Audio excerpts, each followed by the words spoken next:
뚝지라는 바다 물고기가 있습니다. 통통하고 못생긴 데다 동작도 굼뜨고 느리죠. 한번 바위에 붙으면 날 잡아 잡수슈 하고 떨어질 줄도 모른대요. 어부가 다가가도 도망가지 않는다니까 세상에서 가장 모자란 물고기죠, 이 뚝지는. 그래서 어부들은 이 뚝지라는 물고기를 이렇게 부르기 시작했대요. 멍텅구리.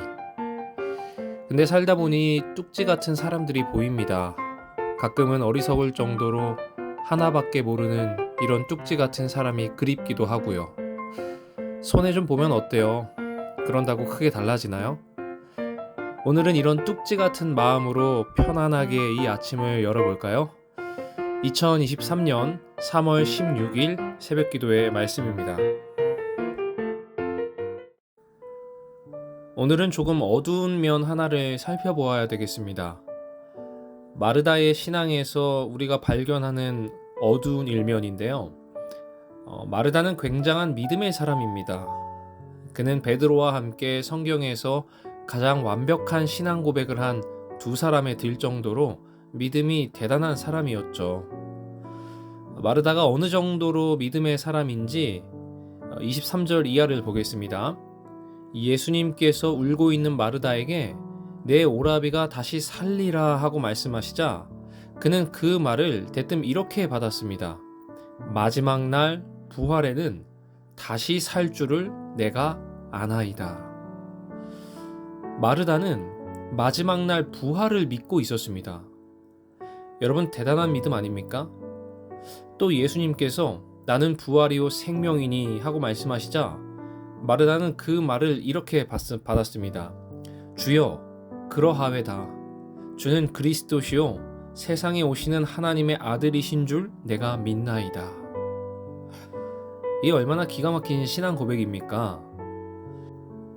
내가 믿느냐라는 구주의 말씀에 마르다는 주여, 그러하외다.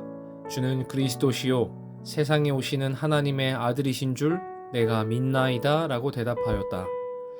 그녀는 그리스도의 말씀의 깊은 뜻을 모두 이해할 수는 없었으나 그분의 신성을 믿는 믿음과 당신께서 하시기를 기뻐하는 일은 무엇이든지 행하실 수 있다는 자기의 신념을 고백하였다. 그러나 우리는 마르다를 보면서 석연치 않은 부분을 발견합니다.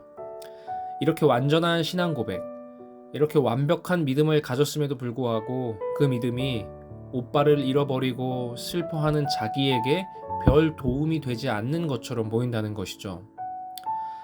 이런 신앙 때문에 뭐가 달라진 것이 있나 하고 아무리 눈을 씻고 봐도 달라진 면모를 찾을 수가 없습니다. 물론 상을 당한 지 일주일이 안 된 마당에 마음이 상하고 슬픔을 가누지 못하는 것은 조금도 이상한 것이 아닙니다. 아무리 믿음이 좋은 사람이라 해도 사랑하는 자를 죽음에게 빼앗기고 나면 그 슬픔을 한순간에 다 몰아내지는 못합니다. 아무리 믿음이 특별하다 해도 죽음의 공포 앞에서는 불안을 느끼는 것이 정상이죠. 그게 바로 우리 인간입니다. 자녀를 잃은 부모들의 슬픔에 대해 조사를 한 것을 보면 자녀를 잃은 슬픔이 얼마나 대단한지 불면에 시달리기도 하고 잠을 자도 피곤이 풀리지 않고 다른 사람과 대화를 해도 나중에 그 말을 하나도 기억하지 못할 만큼 슬픔에 정신을 빼앗긴다고 합니다. 그리고 그 슬픔은 아주 오랫동안 지속된다고 그래요. 아무리 믿음이 좋아도 그 슬픔이 최소 2년 이상 간다고 합니다. 어떤 면에서 슬픔은 하나님께서 사람에게만 주신 특별한 감정인 것 같습니다. 여러분, 혹시 동물이 나오는 TV 프로그램을 본 적이 있으십니까? 평화롭게 풀을 뜯고 있는 얼룩말대에 사자가 덤벼들어가지고 그 가운데 한 놈을 잡습니다. 그러면 다른 놈들은 다 도망가 버리죠. 그런데 한 놈을 잡으면 사자가 더 이상 추격을 안 하니까 얼룩말들도 조금 도망가다가 그냥 멈추어 섭니다. 자기 동료 하나가 사자 밥이 되어 피를 흘리며 죽었는데도 언제 그런 일이 있었느냐는 듯 꼬리를 치면서 풀을 뜯으며 자기들끼리 장난을 합니다. 얼룩말에게는 슬픔이라는 것이 없습니다. 이 슬픔이라는 감정은 하나님께서 인간에게만 주신 것 같습니다. 저는 하나님께서 왜 우리 인간에게 슬픔을 주셨는지는 잘 모르겠습니다. 그러나 분명한 것은 슬픔은 불에 데인 살갗과 같다는 것입니다. 불에 한번 데이면 아무리 좋은 약을 발라도 한동안은 쓰라렵고 아프고 고통스럽지 않습니까? 시간이 지나야 통증이 가라앉는 것입니다. 슬픔도 마찬가지입니다. 아무리 믿음이 좋아도 그 믿음이라는 약을 가지고 슬픔을 금방 씻어낼 수는 없는 것입니다. 그러나 주님께서는 우리에게 말씀하셨습니다. 아무것도 염려하지 말고 오직 모든 일에 기도와 간구로 너희 구할 것을 감사함으로 하나님께 아뢰라.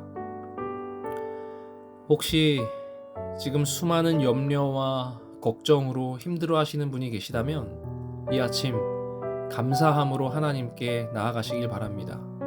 우리의 아뢰는 모든 것들이 헛되지 않음을 응답을 통해 보답받게 될 것입니다. 오늘도 이런 감사와 기쁨이 넘치는 하루가 되기를 바라며 말씀을 마치겠습니다. 하늘에 계시는 주님, 우리가 슬픔이라는 감정으로 인해 낙담되고 좌절될 때가 있지만 그럴 때에라도 감사함으로 주께 아뢰는 믿음의 사람이 될 수 있게 도와주시옵소서. 오늘 우리에게 주어진 모든 시간 속에서 주님과 동행하길 원하오니 같이 하여 주시옵기를 이 모든 말씀 예수님의 이름으로 기도합니다. 오늘의 기도 제목을 말씀드리겠습니다. 계속해서 우리 교회 환우들을 위해서 기도해 주시기 바랍니다. 또한 남녀 수석 집사님을 위해서 기도해 주시고 각자 가지고 계신 개인의 기도 제목 그리고 코로나의 종식과 우리 성도님들의 건강을 위해서 이 아침 함께 기도하도록 하겠습니다.